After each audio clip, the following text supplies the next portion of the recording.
So guys, the video you're about to watch is about this smuggler kingpin. I mean, this is a smuggler kingpin. This is a man who smuggles into the Nigerian economy. And you know what? He has strong ties with many top politicians. Like you can see him with the president of Nigeria. You could also see him with the governors. I mean, like the governor of Ogun State and even the IG of police, Nigerians. They said this man has a very strong backing from the politicians. That is why his smuggling business cannot be stopped. So there was a viral video of him today on the internet where he was threatening to buy a custom officer. But I want you to just take a look at this video. In the wake of revelations made by Vice President Kashim Shettima that the federal government has uncovered 32 routes used to smuggle food to neighboring countries and complaints about the porosity of Nigeria's borders, investigative journalist Fishayo Shoyombo, in a 16-minute documentary, attempted to illegally import 100 bags of rice from the Republic of Benin into Nigeria. Soyombo showed how he succeeded without security resistance and how he worked with information from the Nigeria Customs Service, who betrayed patrol teams. The documentary also uncovered an alleged notorious smuggler, Ibrahim Dende, a hotel owner in Ogun State, who is also known as Ilaro's biggest smuggler. Ibd Bende, as he is fondly called, is said to have numerous allies in politics and the media and has averted prosecution because of his proximity to power. While rice smugglers who bribe custom officials get killed, the likes of Ibrahim Dende Egungbohu, the founder of IBD Hotel, is widely known as Ilaro's biggest smuggler, continues to expand his coast, helped by his proximity to power and the influence he has amassed with his filthy wealth. More commonly known as IBD Dende, his hotel, IBD International Hotel Ilaro, is well known to have been built with proceeds of smuggling. Dende has been arrested for smuggling multiple times, but on each occasion he emerged unscathed. So what did Dende smuggle?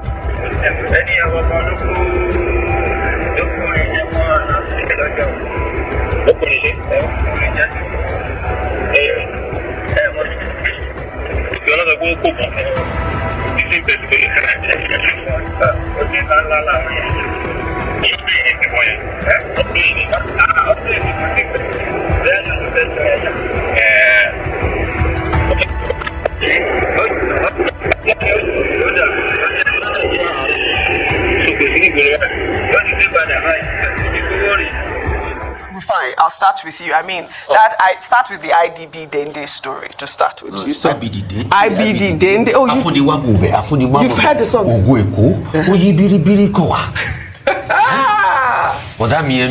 That's the country we live in. Absolutely. IBD Dende has praise singers in the music industry. This song I just sang was an Olamide song. IBD Dende Afunima Wube was an Olamide song. So look at the kind of people we praise in our society. Look at what that report said about him. He has a right to respond. Absolutely. To it. And the customs also have a right to respond. What is going on as regards smuggling the Laro? But we have a big firewall ecosystem. And when we are hearing stories about people being connected to the highest level, you know, there was also a story about names being seen on those that went to COP. Yes. So that. So when we have this going on, and we're talking about smuggling, it's not in connivance with authorities. And that's why the problem with Nigeria is trickle-down corruption across board. It's a fabulous job by Fisai again. God continue to spare and keep him. But we've always known that there were multiple smuggling routes that these things come into the country. We live in a society where thieves and firewalls are celebrated.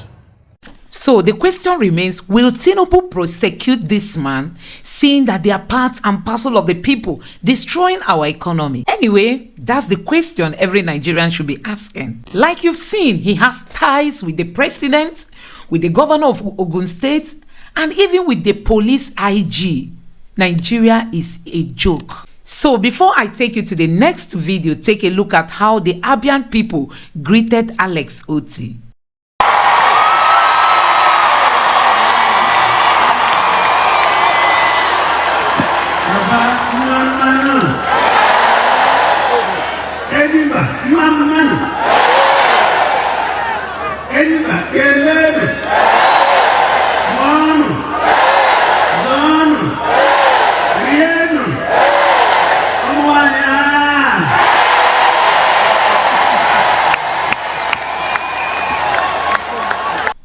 Yes, they say good governance no be rocket science. So Tinubu was in Lagos this other day to commission the Blue Rail Line.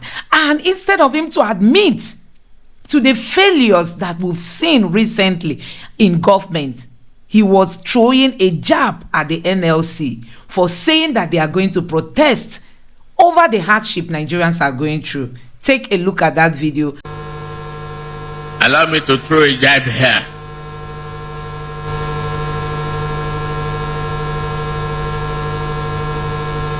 The labor union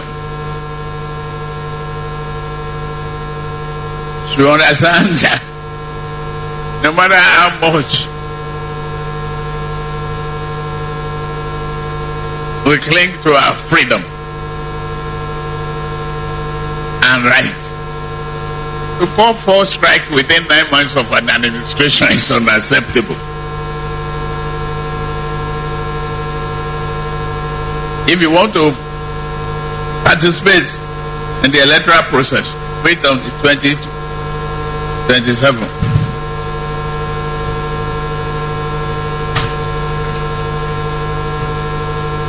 If not, maintain peace. They are not the only voice of Nigerians.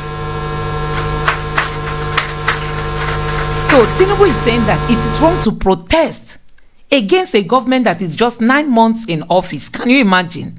But within these 9 months, these people have allocated so much money to themselves. But when it comes to giving Nigerians that dividends of democracy, they will tell us they are not even up to 1 year. Anyway, take a look at the response from the TUC.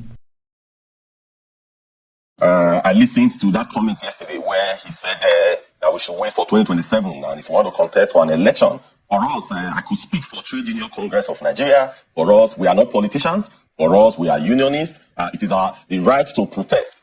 It's the fundamental right of every single Nigerian. So we don't have issues with protest. When need be, people must exercise their right and people must protest. So in terms of waiting till 2027 to enter into politics, I don't think that is something that we could dabble into, because I, as an individual, I'm not a carrying member of any political party. What I'm interested in is the welfare of my members and indeed the entire Nigerian masses. So what the president said, for me, it is alien to us, because the right to protest and the right to strike is that of the workers. Because there are condition precedents. The fact that you are going on strike or you are going on protest, there are things that have led to it. So those fundamental issues must be addressed. So guys, this government said they have fined Binance $10 billion.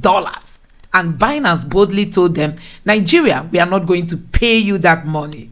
So we all know that when the West fined Binance, Binance panics. But when Nigeria fines Binance, Binance boldly looks Nigeria into its face and tells Nigeria, we are not going to pay you any dime. What does that tell you? So guys, before I allow you listen to what an economist is saying about this Tinubu's government, take a look at what Nigerians are doing to survive. This is a Nigerian guy. Look at the dirty water where he's swimming in just to make ends meet. Nigerians, this is the experience of most people. I mean, many people in Nigeria, especially our youths. In today's Nigeria, if you are not in politics, I tell you, you can't make good money. And that is why people want to get there at all means. So guys, let me allow you listen to what these economists have got to say about this current administration. Take a look at this. So how come those other countries did not ban Binance or the crypto exchanges? How come it's only Nigeria that we see crypto exchanges, digital currencies as a wahala or as a problem? We like to see shadows. We live, in Igbo adage that says you left the bomb that started and you're knocking the head. This guy guys should stop playing with our intelligence. And you know, very many ignorant people, they go on live TV and they are shouting, oh, we didn't know there was something like Binance. Oh, we were going to take it is this, that. Oh, it is Binance that have been stealing Nigerian money. What kind of crap is that?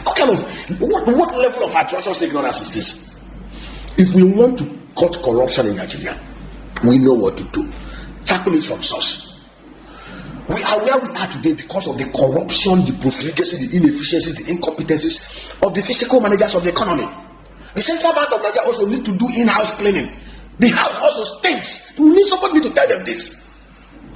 If the Central Bank of Nigeria is actually, over the last 8 years, lived up to their responsibility of being honest bankers to the federal government of Nigeria, honest bankers to the states, honest bankers to other banks, we won't be where we are today. If they did not print 23 trillion naira plus 7 trillion naira accumulated on it, we won't be where we are today. If they did not create the dual exchange rate window, the multiple exchange rate window that created 300 naira arbitrage opportunities, we won't be where we are today.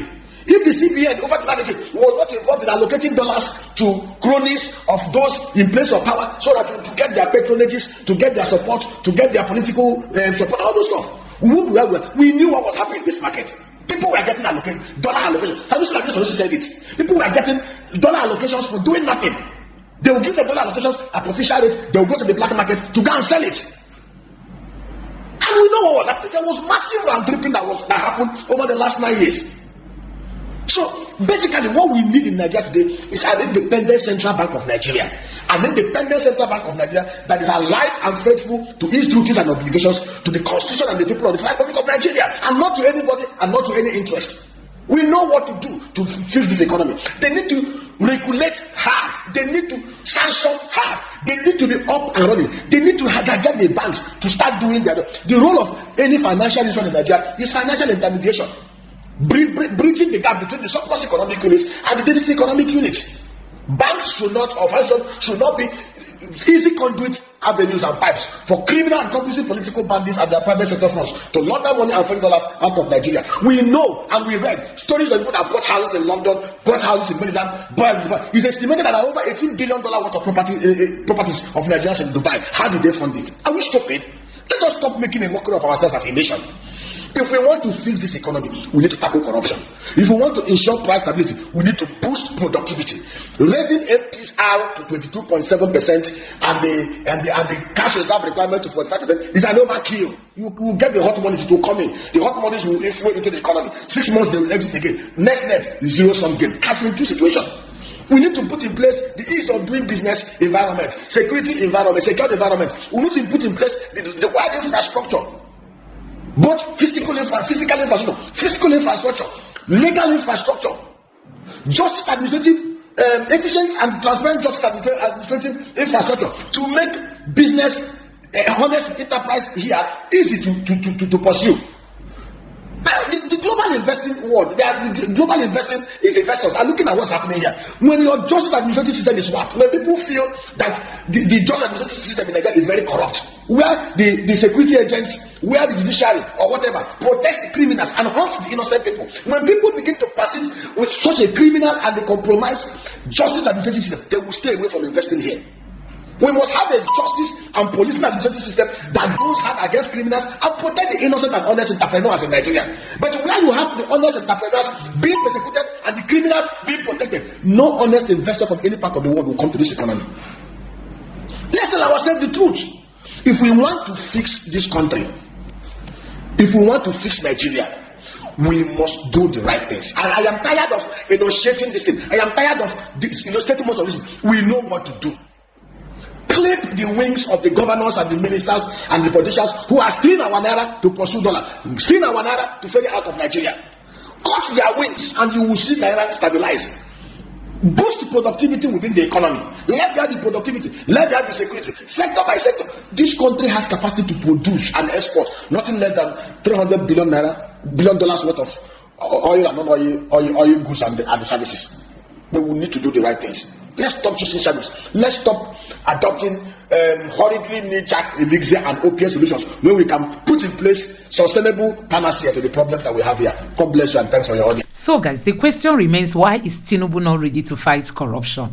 Even if he has no idea on how to manage the economy, and he goes after those who have stolen our common wealth and try to bring back those money into the system, I think that will go a long way to alleviate the sufferings of Nigerians. Because these politicians, they make away with a whole lot of money, then the ordinary masses will be the one to suffer the effect of all this. That is what we've seen over the years. And you know, this APC remains the biggest scam of all times. When Buhari came, they told us, oh, we are fighting corruption, we want to get rid of the bad eggs in the system, we want everywhere to be clean. But look at it, Buhari ended up becoming the worst, or will I say the most corrupt president. Let me say his government was the most corrupt, you know. And now Tinubu has come again to do his gara, that he's doing reforms, no going back in his reforms. Before you know it now, they've embezzled, they've taken a whole lot. So guys, these are the things we've been seeing in Nigeria. And I tell you, if we don't stand our ground, this is how these people will keep destroying Nigeria until other African countries will overtake Nigeria. And like you know, as it stands now, most African countries have taken over, have overtaken Nigeria, and Nigeria is just struggling. Let me know what you think about all this in the comment section below. Please drop your thoughts, subscribe to the channel, like the video, share it. God bless you, and don't forget to leave your comments below. Bye.